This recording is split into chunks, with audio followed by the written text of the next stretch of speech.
bonus video this week because of how great the running backs have been doing, both on the field and in fantasy. We are going to be doing a top 10 running backs by yours truly, me. Yeah, the video you've all been waiting for, it's finally come. Really? No, I'm just saying that nobody cares. Oh, well, maybe they will after the video's done. I don't know.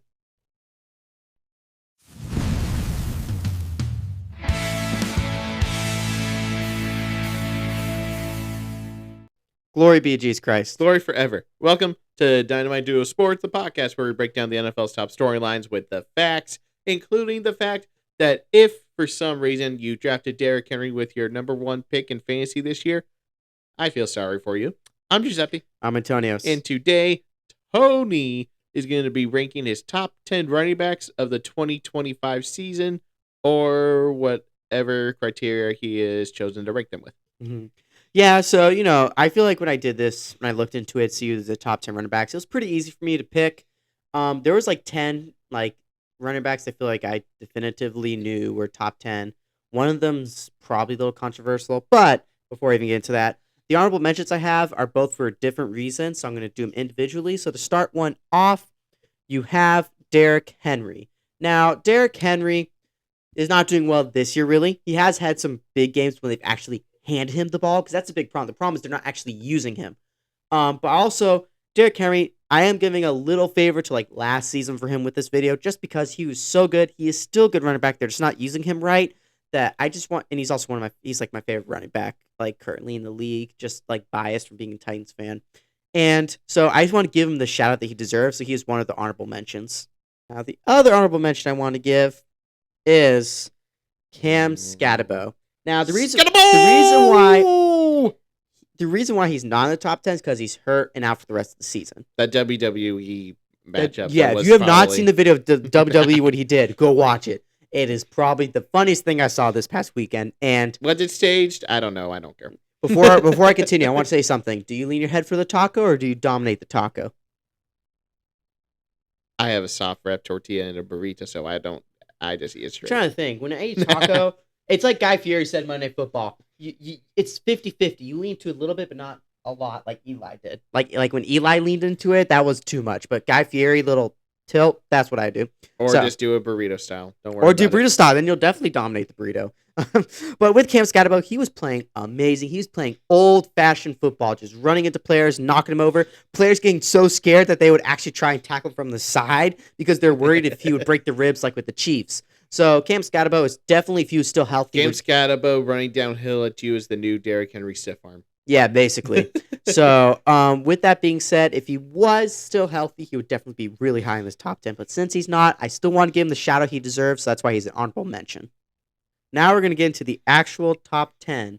And at number 10, you have the one and only rookie, TreVeyon Henderson. Okay. Now, same thing with Derrick Henry, kind of. They weren't using him right at first. Now that he was the running back one after Stevenson, Gibson hurt, keep them as backups. Let Henderson still start when they get back. He had on Thursday night his blowout game, and the week before he played well too against the Buccaneers. And so he has proven, and as Mike Vrabel said before Thursday night, he wanted to use him more. He has shown that he is a good running back. And he's the kind of running back that is versatile because he can catch and he can run. So he's the kind of running back that you want on a team like the Patriots that they have right now. He is tricky, he's quick, and he's just as a running back, he's having a great year. But again, it's only been the past couple weeks he's actually been doing really well. So that's why I can't put him higher, but he does deserve number 10. Number 9, you have Saquon Barkley. Yeah, a lot of people are probably going to be really angry about that, but let's be realistic. He hasn't done much this year. He's made some important plays, but oh, man. I think the Madden curse has affected him a little. Then people would get legit mad at you. I think the Madden curse has affected him just a little this year. Now again, for the most part, I do blame the offensive coordinator. I do, but he's not having is the same year he had last year. Or maybe it's just because of the year he had last year that I am wear ranking and tear? with the expectations we have for Saquon this year because of last year. Maybe that's why he doesn't feel like he's doing as well. He's still playing better than most running backs. Why he's in the top 10? But But he's not. He's not actually. Yeah, thank you. I mean, he's not. Of course, you'd agree. No, legitimately. No, Like, I know. This is a green jersey. Okay. Yes, I know. He's not playing that well. Yeah, realistically, he's I not don't think playing it's his well. fault, though. Yeah, that's what I'm saying. It's his So- offense coordinator's fault. That's why he's still in the top 10, but that's why he's at number 9. And, if they get things going right, he probably would move up in this top 10. Number 8, you have Josh Jacobs. Now, Josh Jacobs did get hurt. He might be, I think he's going to be out this Sunday most likely. Yeah, Who knows? week to week. It's probably week to week. Me personally, I think it's going to be. He is week to week. Okay. Hopefully he's back for a Thanksgiving game because that's pretty important. But I don't know because it's a short week after he'll be able to make it. But besides the point, that might be why he wasn't play this Sunday, and then he'll play. Right. Maybe they just want to be healthy for Thursday, which is smart in my opinion. But the thing about Josh Jacobs is he's very simple. He just runs the ball in the route he has, and he gets the chunk of yards. He gets the key touchdowns at the goal lines. He's also making decent catches and things like because they do a lot of screen passes. So he's doing a good job. He's nothing flashy, but he's just a consistent running back, getting a good chunk of yards. And it's like old fashioned running back kind of thing. Just here's the line, go run that way. Here's the ball, go run. That's what he does, and that's good enough to be top 10. Because it's not like he's playing bad. He's playing well. He's getting a lot of rushing yards. Fantasy-wise, he's not the flashiest point getter, but that's just because he gets a lot of rushing yards, but not a lot of touchdowns. But that's not the point of top 10 running backs. He does what he needs to do. He's a big reason why the Packers offense can still play well. So with that being said, he is number 8. Number 7, you have James Cook.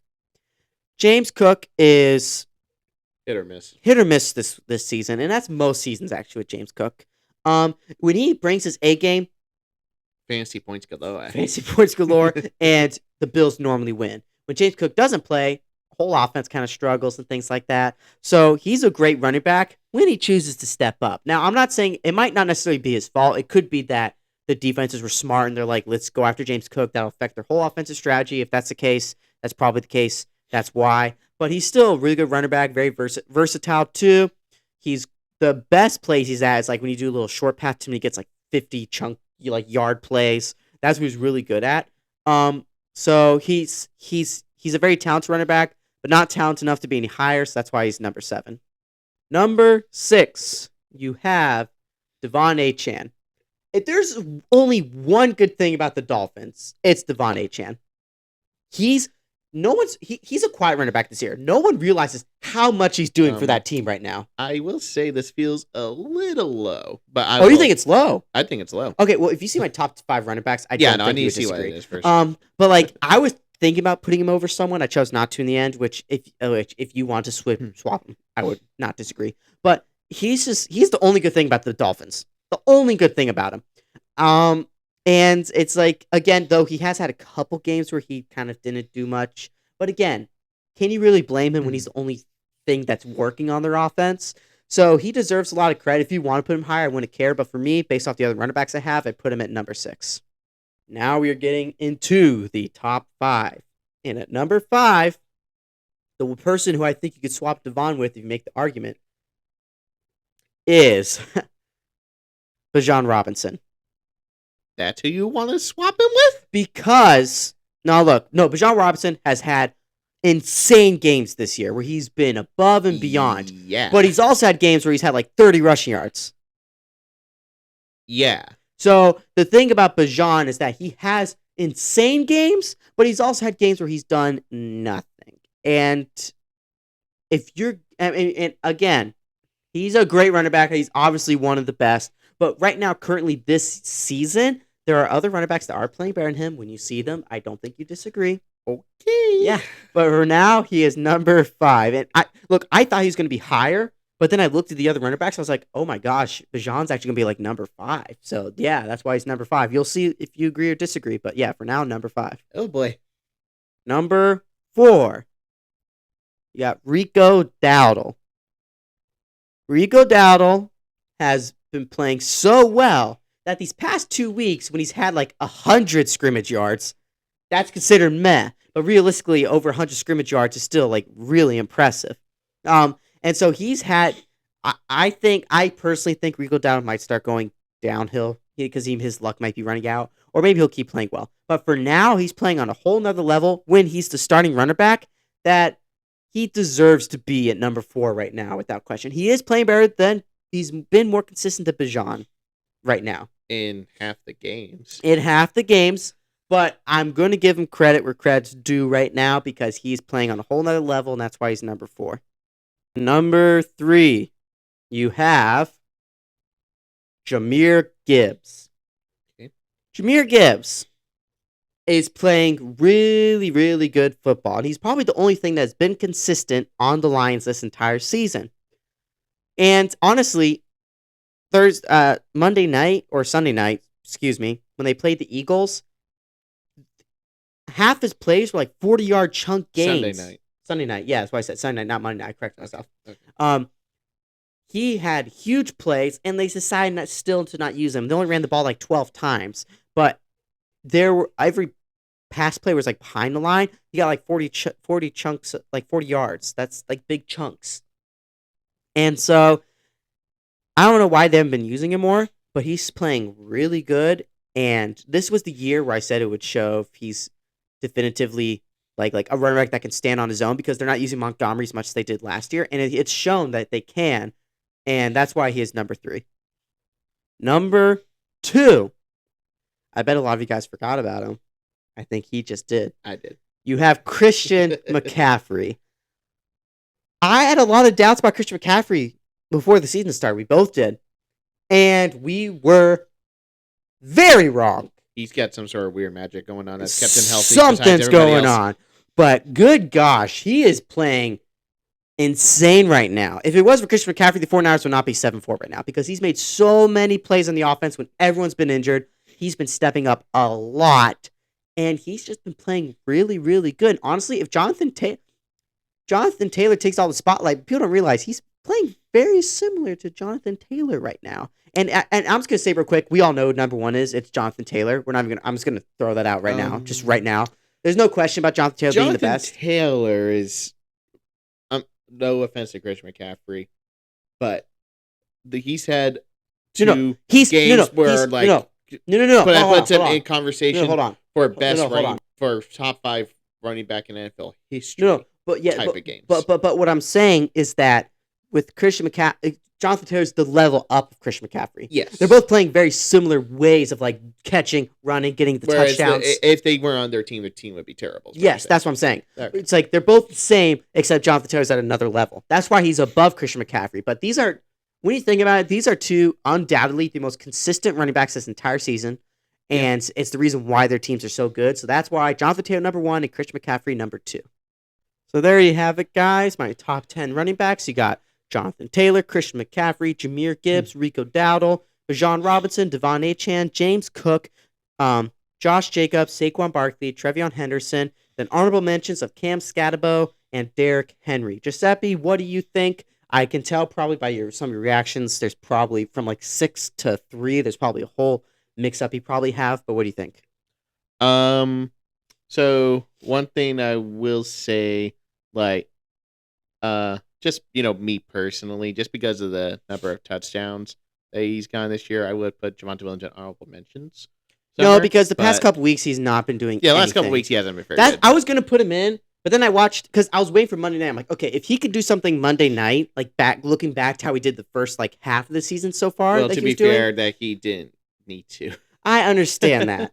But when I watched the game, I was like, nah, I'm just going to give the shout out to Derrick Henry just because. Okay. So, if you want to put him there, that's fine, but it's just because it's his recent performance. Yeah, I know. I'm just saying overall, I think he's had a better season than Derrick Henry. Oh, no, there are other running backs that, like DeAndre Swift, even, is having a better year than Derrick Henry. I just didn't put him in just because they're not on another level, and Derrick Henry, it's just being not being used properly. List isn't based on honorable mentions unless I think somebody in honorable mentions being top 10, which right now, you can't say that. Yeah. So, I have no problem with that part of the board. I would take both of them. They put Rico down number 6? Yes. Only reason being is, 2 reasons, actually. 1, he's only played half the games they played. 2, whenever they perform great, their team plays great. And honestly, I blame their offensive coordinator for them not performing well. With Rico Dowdle, they don't play great without him, too. Yes, but He's played half the game, so that's number one. Number two, I don't think he can survive with this workload. Probably not. Because he keeps cramping up in games and all this different stuff. And also, he's been on the injury report multiple times during the week. It's like, I don't think he's going to be able to keep it up. These guys I know can keep it up, except for 18. He's been injured a little bit. But I just think that I understand that all these offenses run through, but basically he's only played half the game. So I think for the sake of a full season, that's the thing though, is that this is top 10 right now, and right now it's not really right now. Right now, as the full Rico season. Dowdle's obviously a top 5 running back right now. If we're looking to the future, yes, Rico Dowdle realistically probably be like in the lower part of the top 10, not even in number 6. Well, I mean, I'm just looking at it because like this is like because let's say a whole nother level of inconsistency. Yeah, except for like Henderson, who's just starting to get his opportunity. I mean, Josh Jacobs also been consistent. He's just but he's nothing special. He's not explosive. Yeah, he's not explosive. But the things that, let's say Bills do go off and James Cook does do well, that's why I'm saying like someone like Rico Dowdle can fall back to like 7 or something like that. Or even if Henderson starts playing well, he can fall down to like 8. Back to a 6 or 7 spot. I'm kidding. I told him I was going to drop it on him at some point. By the way, you shouldn't really do the 6-7 thing. It's not a great thing. But anyway. Let me tell you something about 6-7, guys. Hopefully this doesn't turn into a rant. The song the guy did was a demonic ritual. Okay, so for any kids out there doing 6-7, please stop. And another thing, even if it wasn't demonic, it's annoying. It's stupid. And it's stupid. 6-7, 6-7, 6-7, 6-7, 6-7, 6-7, 6-7. That's funny. I'm like, okay, what does that mean? Everyone tells me, I don't know. And I'm like, I don't know. I think that's just dumb then. Yeah. Dumb. 6-7. How about how about 5-4? 4-5. 10-4. 10-4. Let's go 10-4. 10-4. Oh yeah. 10-4. So Henderson Dowdle. Man. I don't know about that one. Okay. I'm done. Anyway, I'm done. But another thing that just for fun, this is something to talk about. Who do you think had a better prime? Like, let's say James Cook's in his prime right now. James Cook or his brother? You gotta. I just wanted you to look at Foley. Like, I think that James Cook, whenever he's on, he's really, really good. Dalvin Cook was like super consistent and also had some really, really good games. So it's like, I just think that you kind of. Do you think James Cook's better than Dalvin Cook? I think he has the potential to be better. Yeah, but I just think if he didn't have Josh Allen as a quarterback. Yeah, I just don't think you remember how good Dalvin Cook was. Like, I know it's like he didn't have a very long peak. I would say, but when he had his peak for like those 3 years, he was like, woo! Yep. Every time they played the Packers, he like demolished them. Yep. Like with the running game, like demolished them. Yep. And then he left, and now he's just washed. And I think he's retired now, right? Or is he still or is he just on some random team? I think he is. Cause I haven't heard he's anything. retired. Yeah. I don't know. So James Cook, like you said, does have the opportunity to, but he's just too inconsistent for me. But let us know what you think in the comments about which one you prefer, or if you actually think they're better. So, because like I understand people have personal preference, like because James Cook's a different kind of running back than Dalvin Cook. Dalvin Cook's just really good just running the ball. James Cook's kind of running back is good for like the screens, the little passes, versus the actual running game. So that's the big difference. Like, which one do you prefer? Do you prefer the running back that like goes out to receive passes and run, or the running back that's just really good at running the ball? That's the differences between them. So it's just like a personal preference, probably. Yeah. So, yeah. I'm just glad I was able to pull that off on him. So anyway, yeah. Let us know what you think of the list down in the comments below. Me what's personally, the I'll give ranking? it an A. What's the I'll give it an ranking? A. I'll give it an A. Okay. Just because I understand why you have him up there. It's because when he's been playing, except for one game against the Saints, he's been really, really good. Mm-hmm. But Saints game was weird. What happened? Yeah, that game was super weird. So weird thing. Oh wait, no, they were playing at home. I was gonna say if it was in the Superdome then I would say like, okay, weird things happen in the Superdome. But yeah. Anyway, let us know what you think down in the comments below. Somebody just got home. Be sure to like the video and subscribe to our YouTube channel. Thank you so much for watching. I'm Giuseppe. I'm Antonios. And this has been Dynamite Duo Sports. Now that I think about it, if by the end of this year, do you think Jonathan Taylor will get MVP if he keeps it up? Probably not, just because the running back is the most undervalued position on the offense, like besides tight end, I guess. They're But like last year with the Eagles. The reason why they won the Super Bowl was Saquon. yeah, but like if he would have to break some sort of record that could last the all time in order for him to win it. So Yeah. that's why I think See ya. Zia.